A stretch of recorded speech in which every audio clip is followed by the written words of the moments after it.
Welcome to the last lecture of this week, in which we deal with stopping times and optional sampling theorems. We already met the notion of a stopping time. So if you have a filtration, so the information that can be, for instance, be gathered by observing a process, stochastic process up to times t, then a stopping time is a random variable that takes values in the index set t and possibly also the value infinity. And the event that this random variable takes a value smaller or equal to tau can be decided looking at the information up to time t. So it is a ft measurable event.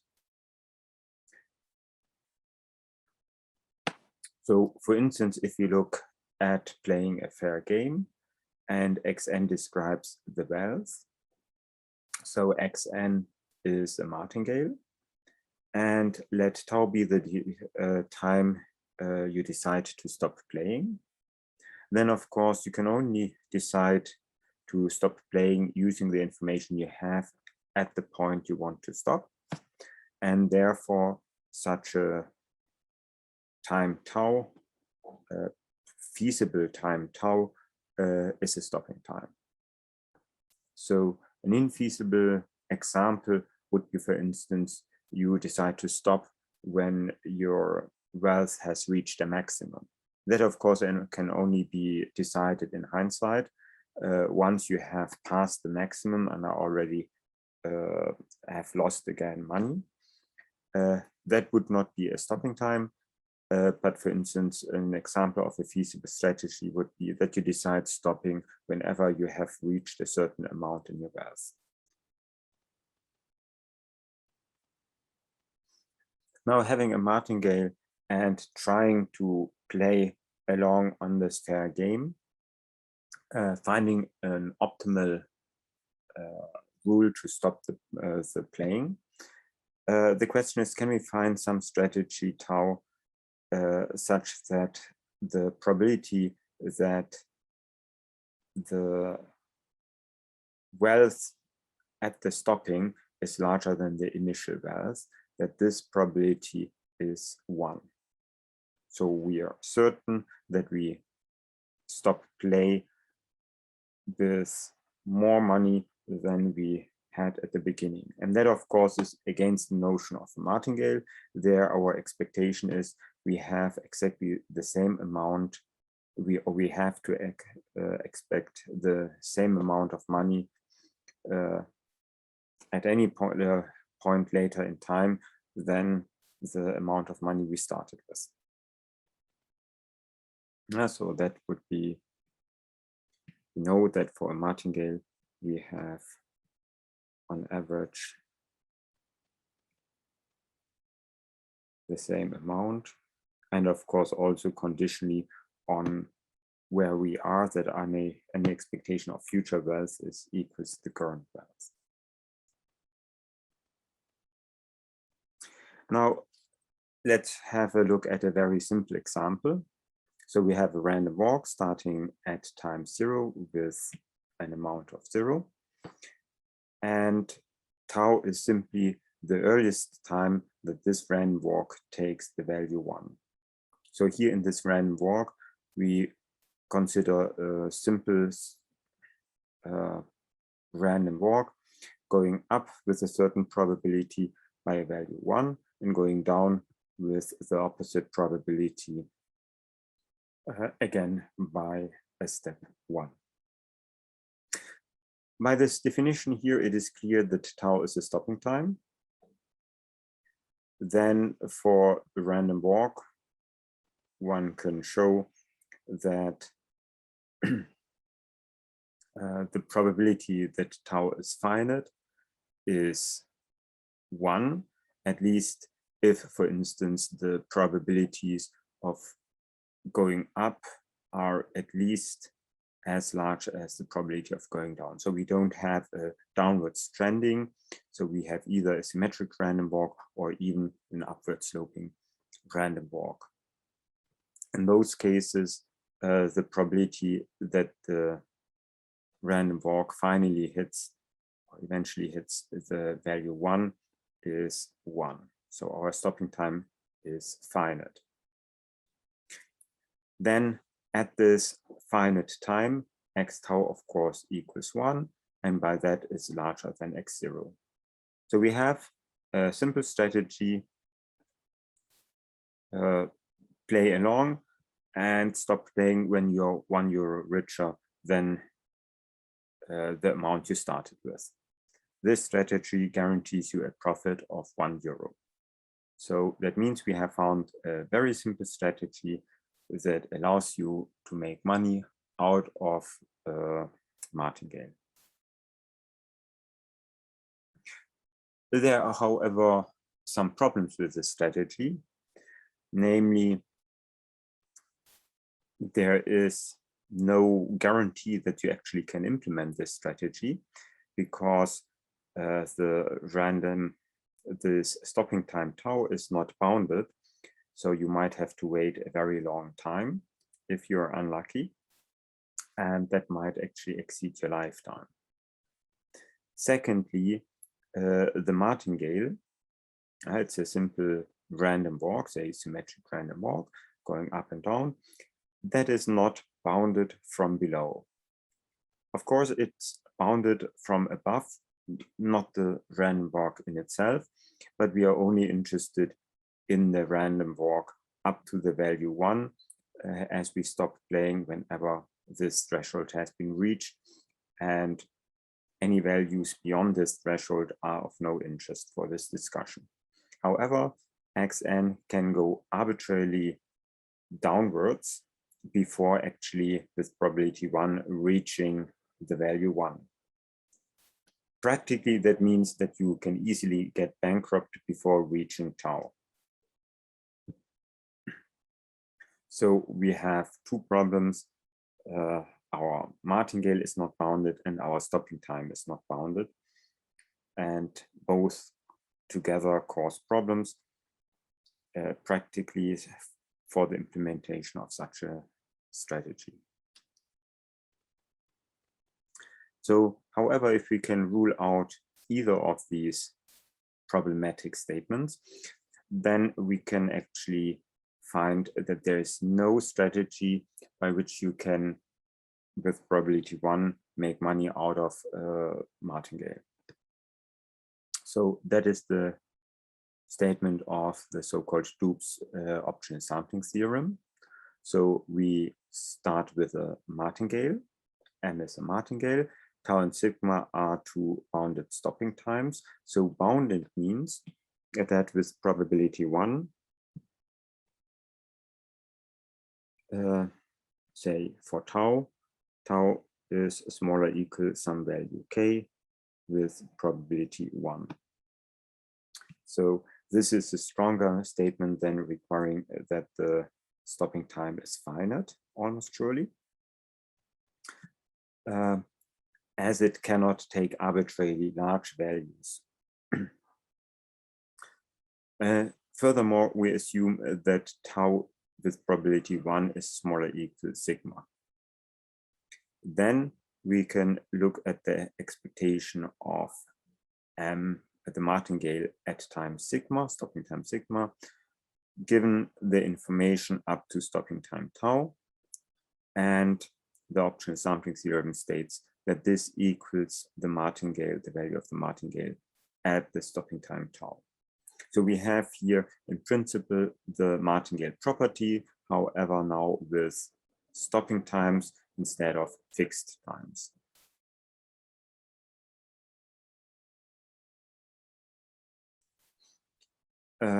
Likewise, we have, if M is a submartingale, an inequality.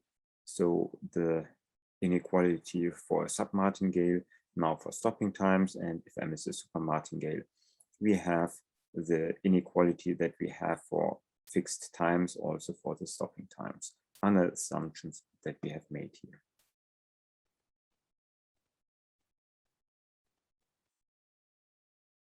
However, not all stopping times of interest are necessarily bounded. And so there exist other forms of the optional sampling theorem. So here we have a second version, which requires that the martingale is bounded. So let M be a bounded martingale. So that means there exists a positive value k, such that with probability 1, the martingale is small or equal this value for all times. And furthermore, sigma and tau are two almost truly finite stopping times, so not bounded, but simply finite. But still, we require that the probability of tau being smaller equals sigma equals 1. So tau is, comes first and then sigma.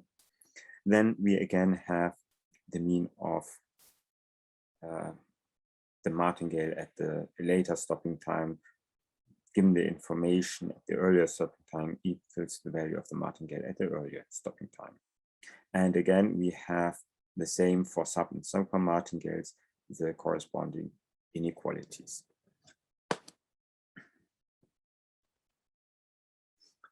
Now, finally, we have yet another version of the optional sampling theorem, namely one that does not require neither the martingale to be bounded nor the stopping times to be founded.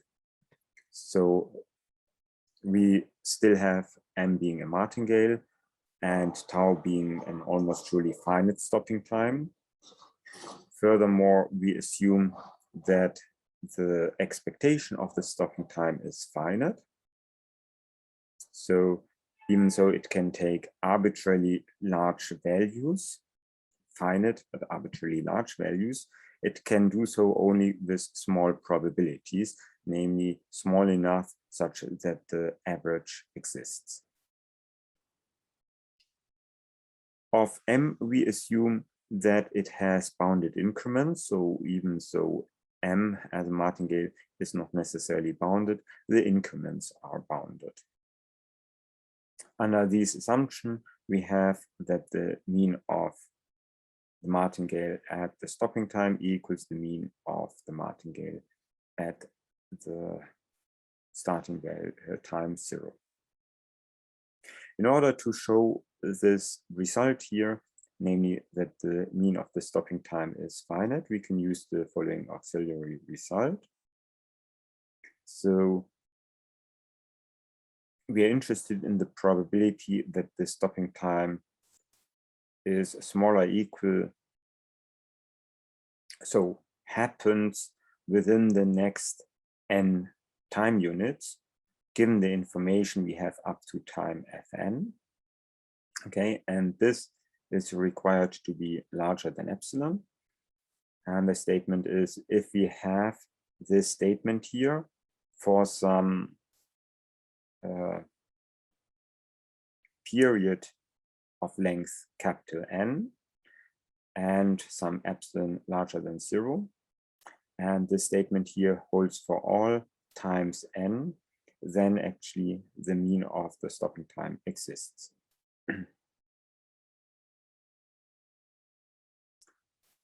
As an example, we look at a classical example from probability theory. We have a monkey typing randomly on a typewriter, and we wait for the first time that the monkey succeeds in writing the word abracadabra. Okay, and we're interested in how long do we have to wait on average for this sequence to be produced. So we assume that we have xi IID uniformly distributed on the values, say 1 to 26. So these corresponds to the letters A to Z. And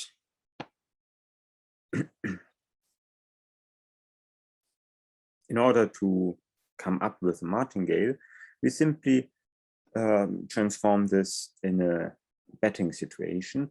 So at each time when the monkey, before the monkey types the next letter, we have a new bettor coming in who starts betting, sets €1 and bets on the monkey writing or typing the letter A.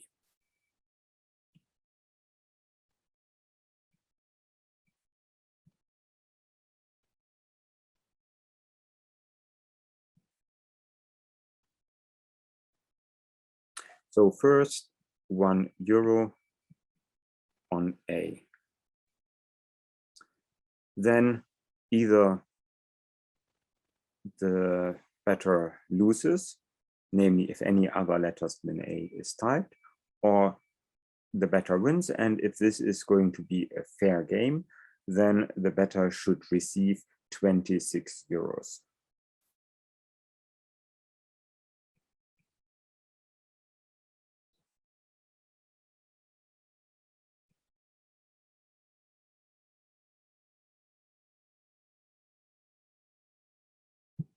Okay.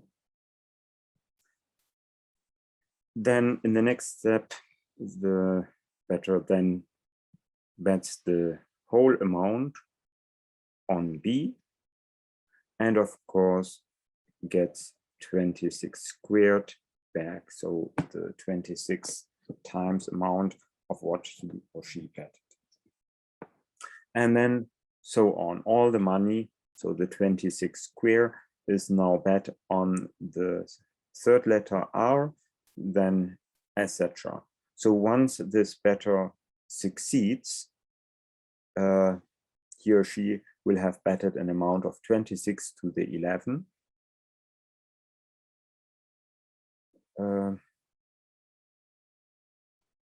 As these are 11 amounts, 11 letters.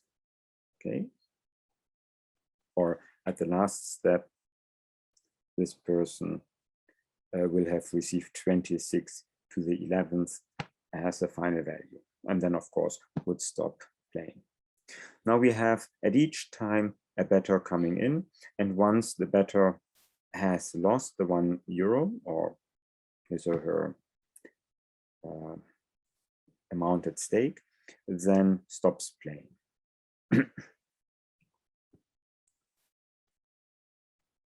So if we then let yi be the gains or losses of the ith bettor, this is a martingale. And if we look at up to any point in time n, call that, say, zi, that's zn, then zn is also a martingale. Okay. Tau is the first time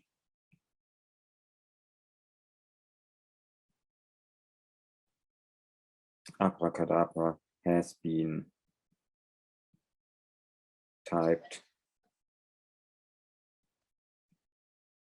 just completed at time n, and the smallest such time. So it would be exactly the time when the last A has been typed. Okay. Now,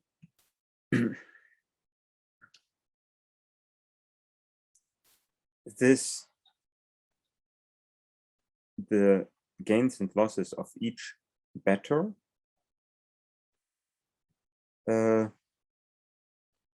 are bounded in between two steps. Now the worst or the largest amount would be in the last A when we have 26 to the 11th, minus of course what already had been on stake. So the increments of this process are actually bounded. Then secondly, we can see that if we take n equals 11, so there are 11 letters to bet on, and there is a chance 1/26 for each of them to be rightly guessed. So we have 1/26 to the 11th has the probability that someone starting at a point gets all guesses right. Okay, so the probability that tau is smaller or equal n plus n for any n, given the information we have up to time fn, so that within the next capital N guesses or steps, abracadabra will be written. This can be actually lower bounded by 1/26 to the 11th, which is larger than 0. Okay, because only starting at n, betting exactly on A, B, R, A, etc. at the next 11 steps, there's a chance that the monkey precedes them, that better are rights, with exactly this probability. It does not consider any other cases where, for instance, the monkey already has written abraca and only the dabra is left, which also would be increase the probability for this happening. So this according to the auxiliary result. So we have found a capital N and an epsilon such that this probability actually here, this inequality holds, and therefore we have the mean of capital T being finite. Or here of our tau. So actually this capital T here, sorry, it should be a tau.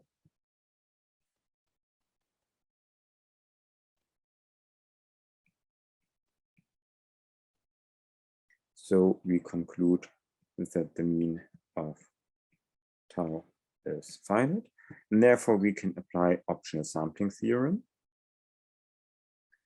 So at tau, our process, so z at tau, what do we have? At this point in time, we have actually tau bettors that made at least one bet. Most of them will have lost their euro.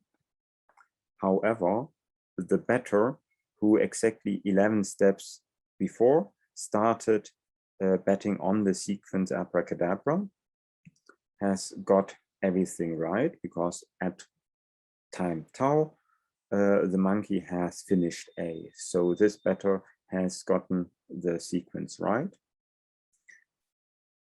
And that bettor has received 26 to the 11th.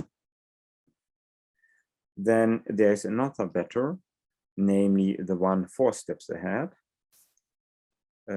was betting on abra as the beginning of the sequence abracadabra. And that person has 26 to the 4 at stake. Finally, there is the newest bettor who just came in, just bet on A and got 26 euros. Now in total we have tau bettors, and all of them betted at least at the beginning the 1 euros. All but these 3 here have lost it straight ahead. So in total there are tau euros as the initial input from the bettor that needs to be subtracted. And therefore, our value of z tau is this simple value. Now, because z tau is a martingale, its expectation equals 0, the initial value of this martingale at round 0, so before the first round. And that, on the other hand, is simply 26 to the 11th plus 26 to the 4 plus 26 minus the expectation of tau. So we conclude actually that the expectation of tau, the average time we have to wait for this to occur, equals 2611 plus 26 to the 4 plus 26.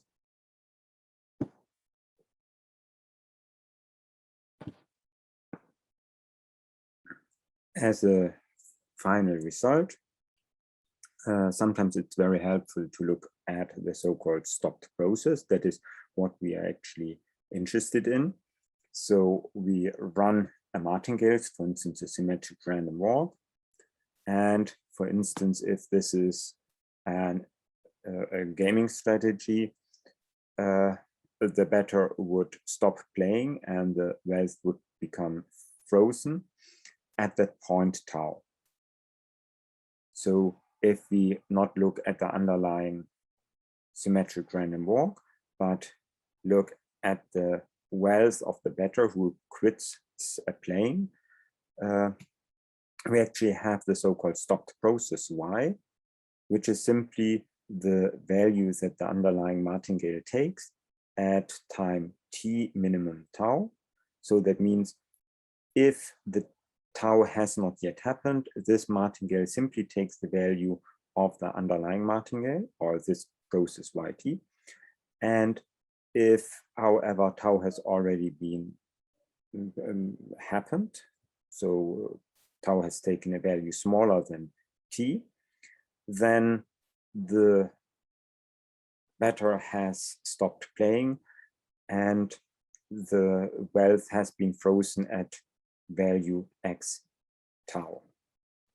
So as an illustration, for simplicity, I draw it as a continuous line.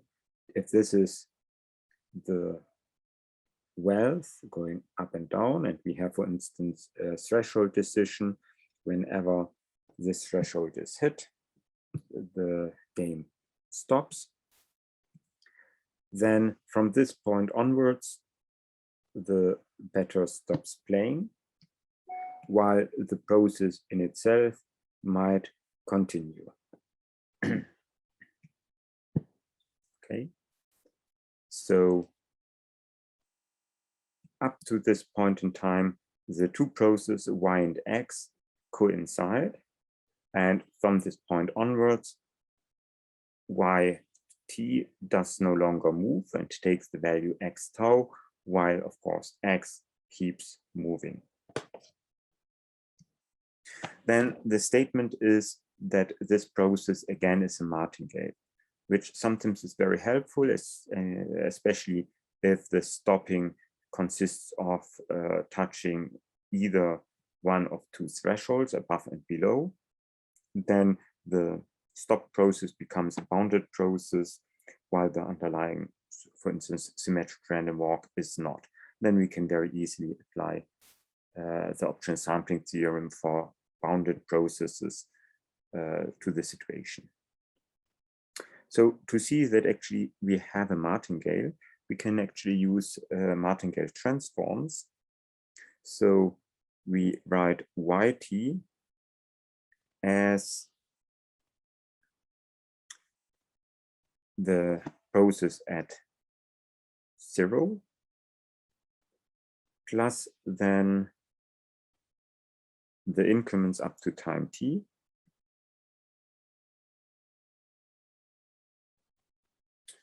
And we have here a phi I minus 1 times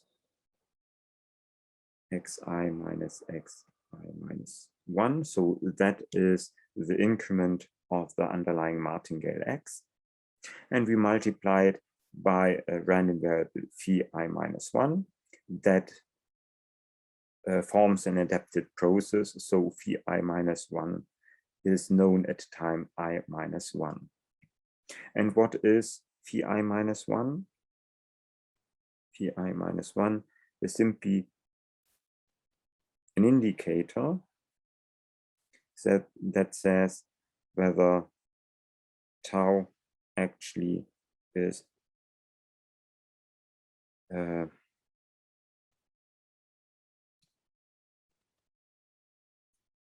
larger than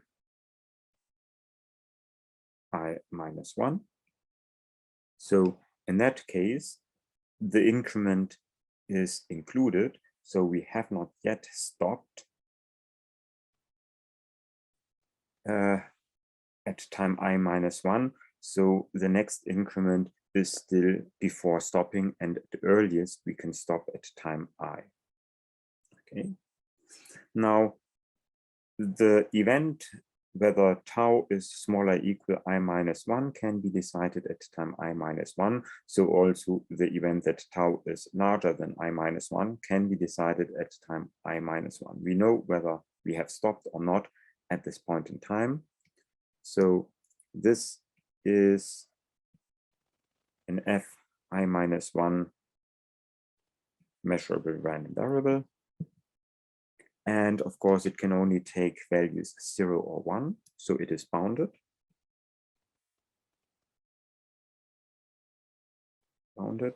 So this implies that yt is a martingale transform, and therefore every martingale transform is again a martingale.